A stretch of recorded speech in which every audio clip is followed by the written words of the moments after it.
I imagine when you start writing and developing a film on this, you learn some things about, there's research involved, right? It's not just, I'm not an expert on sex trafficking, but I'm going to write a movie and see what happens, right? There's a little bit of learning and research involved. So what are some of the things you guys did learn about sex trafficking and its connection to sexual brokenness while writing the film?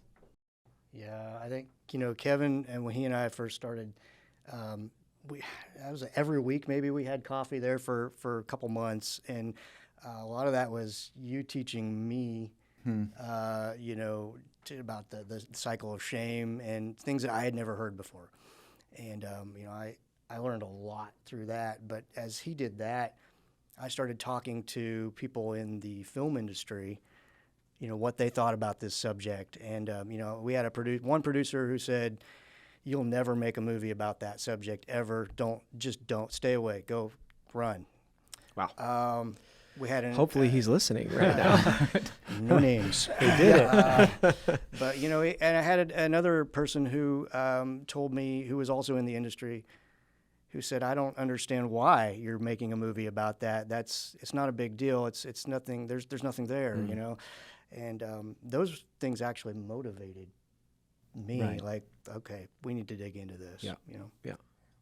I think in the world of sex trafficking, that was one of the things that was, again, coming into my office. I had people that I was working with that were actually in the field of rescue, and the impact that was even having on their families as they were doing the rescue work, and then getting to know some of those individuals that actually had been rescued and hearing their stories. And my heart began to change, not just for, men that were dealing with it, but then even, oddly enough, of the people that were actually doing the trafficking. Because when you get to know the people that are doing the trafficking, of like, man, stories matter, and our stories matter, and being able to learn about that, and then to even just the stories that come from all of that as you're talking with people that Matt was able to work into the script. Kevin set us up early on. That's been quite early on, I think, with to talk to a real life trafficking survivor. And that blew me, that blew the doors off of my mind. You see movies and you see things, and everything's kind of, for lack of a better term, cliche. There's the white van and all that kind of stuff. And her story was not that at all. She was kind of wooed by some guy that was like a boyfriend and bought her things, made her feel good, eventually reeled her in, got her on drugs, and it's the end of the story. And that's the way it happens, it seems like, most often. And I didn't realize any of that.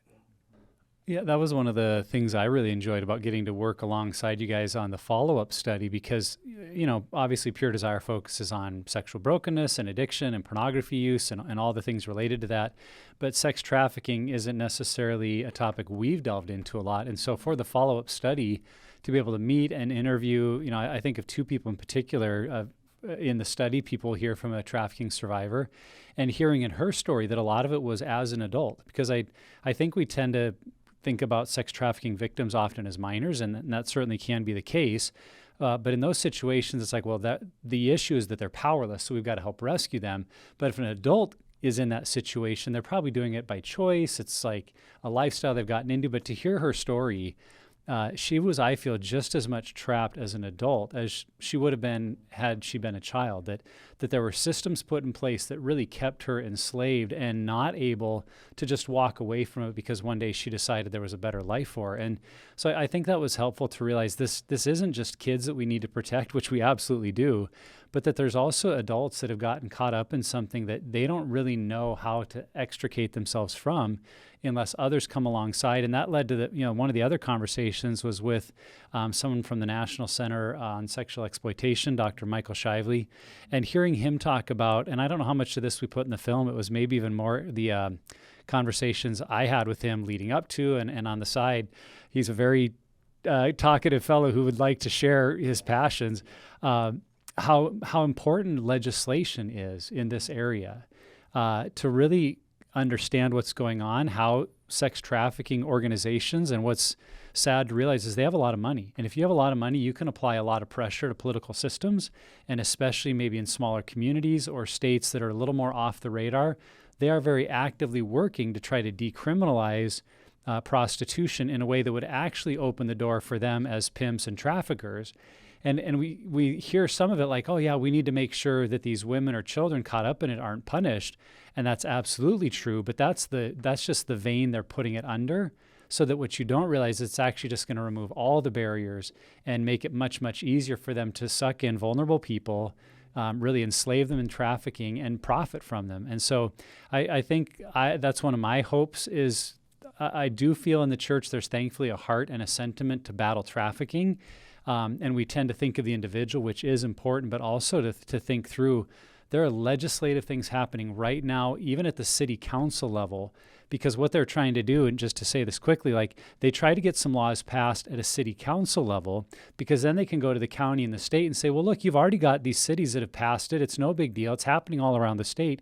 Just pass it at a state level. And so pretty soon, something that we think, well, that's just, that's never going to be a thing in my state, like, well, it might be. And so I think to get educated in this area, it's eye-opening. And you realize, man, there's a lot happening and there's a lot we can do to be a part of making a difference. I think one of the things too, after like watching the film, being a part of the study, and even having follow-up conversations, is that no one wakes up one day and is like, I want to be a trafficker. Like that's not something that happens overnight.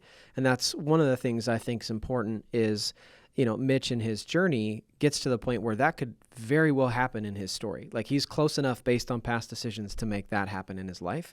And so I think that that's an important thing. I mean, I love story and, film and all of that. And so for me, I nerd out on like there has to be a progression of that character, but that's also how it happens in life, that you make decisions that create this pattern that then turn into this big thing too. And so I like seeing the connection there, that it's not just these evil people who it was their dream to become a trafficker. It's brokenness after brokenness after brokenness that leads someone there. Yeah, and I think we follow actually three characters. There's the main character, Mitch, but there's also two other guys, and you see a parallel. They're all at a different point along that spectrum that you're talking about.